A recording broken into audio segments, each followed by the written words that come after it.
J'ai une carrière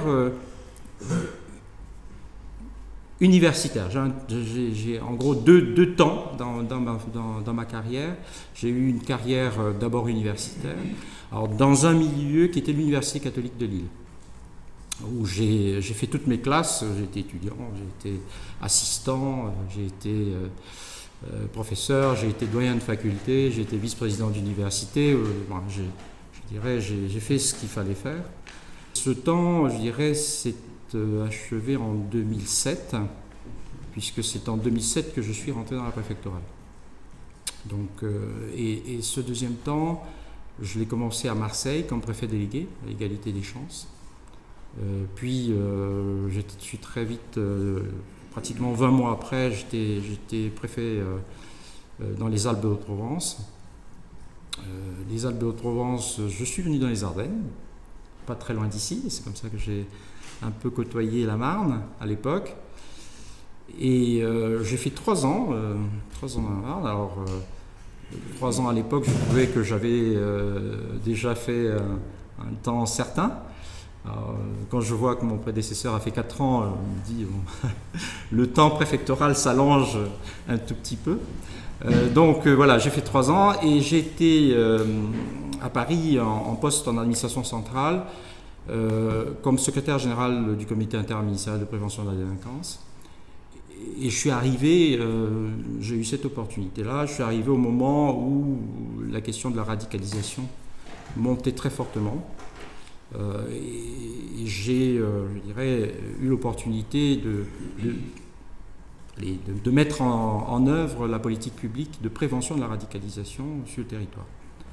Voilà, j'étais le monsieur radicalisation du ministère de l'Intérieur, mais bon, bien entendu, dans un poste interministériel, puisque j'étais secrétaire général du comité interministériel de prévention de la délinquance et qui est devenu après et de la radicalisation. Voilà, et après, je suis parti en Charente. Et 2 ans après, je suis revenu en administration centrale comme conseiller du gouvernement. Je dirais mon plus gros dossier comme conseiller du gouvernement, ça a été d'être le coordonnateur du grand débat national. J'étais coordonnateur pour le ministère de l'Intérieur du grand débat national, c'est-à-dire qu'en gros, c'est moi qui m'assurais que le grand débat national prenait sur l'ensemble du territoire national, y compris en Outre-mer, bien entendu. Donc toutes les remontées préfectorales, tous les dialogues avec les élus locaux. Vous avez certainement connu ces moments des cahiers ouverts dans les mairies. Donc j'étais au cœur de, quelque part, la remontée de toutes les informations que je faisais pour les trois ministres. Sébastien Lecornu, Emmanuel Vargon, mais aussi ministre de l'Intérieur. Que je faisais tout de manière hebdomadaire. Chaque fois, genre, je faisais faire aux préfectures une remontée, une note hebdomadaire. J'ai dû solliciter, Denis Gaudin, oui. Voilà, j'ai sollicité énormément les préfectures et moi-même, je lisais à peu près toutes les semaines 101 rapports, et je devais faire 2 pages pour les ministres dans la foulée. Voilà, donc ça a été une partie aussi passionnante.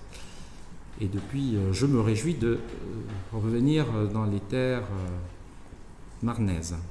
Le président de la République a demandé à tous les préfets, pas qu'au préfet de Laval,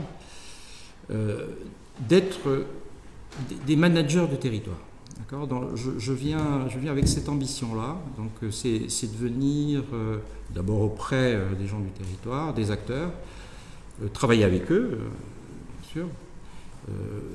Et chaque fois que les services de l'État devront prendre l'initiative, chaque fois que les services de l'État devront, je dirais, redoubler d'efforts, on ne ménagera pas notre peine. Je pense que jusqu'à présent, c'est ce qui se passe. Donc on essaiera de maintenir la même exigence. Et si on peut aller un peu plus loin, on ira un peu plus loin, avec mon propre tempérament. Moi, j'estime qu'on travaille en confiance. On travaille davantage quand on est en confiance. J'ai pris l'habitude de travailler avec les personnes en confiance. C'est-à-dire que je fais confiance. Ça peut jouer souvent des tours, mais j'ai plus de satisfaction en travaillant en confiance, en permettant aux gens, je dirais, d'être en responsabilité, de rendre compte, bien sûr, mais d'être en responsabilité, mais surtout de prendre aussi un peu de risque. Moi, je suis pour que mes collaborateurs prennent un peu de risque de temps en temps. C'est-à-dire qu'en gros, pour pouvoir pousser les lignes, il faut prendre un peu de risque.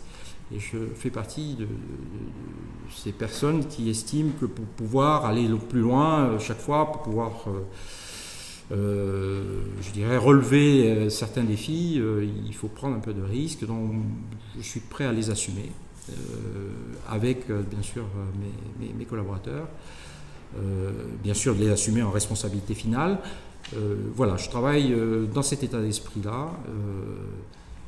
Et puis, je n'oublie pas que la bonne humeur fait de bonnes choses. Je pense que tous les préfets qui sont nommés viennent d'abord, je dirais, avec une conviction, c'est qu'au-delà d'être le représentant du gouvernement et de chaque ministre du Premier ministre et de chaque ministre sur le territoire, ça doit aussi être des managers de territoire, ça doit être des managers de ressources humaines, ça doit être des managers de projets. Et bien entendu, la mission régalienne de sécurité est une priorité du gouvernement, qui fait partie, je dirais, de l'ADN du corps préfectoral.